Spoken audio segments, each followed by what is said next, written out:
Dubai আন্তর্জাতিক cricket স্টেডিয়ামে এবার ইতিহাস রচিত হতে যাচ্ছে। দীর্ঘ 4 দশকের এশিয়া কাপের ইতিহাসে এই প্রথমবারের মতো ফাইনালে মুখোমুখি হচ্ছে চিরপ্রতিদ্বন্দ্বী ভারত ও পাকিস্তান। আগামী রোববার এশিয়ান ক্রিকেটের সবচেয়ে মর্যাদাপূর্ণ মঞ্চে হতে যাচ্ছে এই মহারণ। এশিয়া কাপের যাত্রা শুরু হয়েছিল 1984 সালে সংযুক্ত আরব আমিরাতে।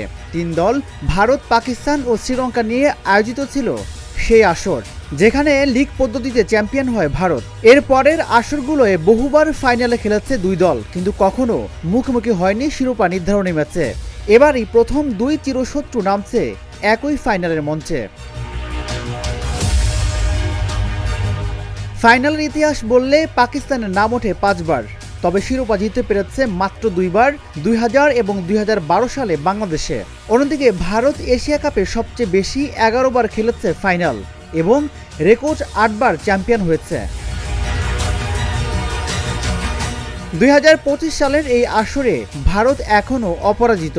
সুপার 4-এ তারা পাকিস্তান ও বাংলাদেশকে হারিয়ে নিশ্চিত করেছে ফাইনাল। বিপরীতে পাকিস্তান ভারত ম্যাচে হারার পর দুর্দান্তভাবে ঘুরে দাঁড়িয়েছে শ্রীলঙ্কা ও বাংলাদেশকে হারিয়ে জায়গা করে নিয়েছে শিরোপার লড়াইয়ে।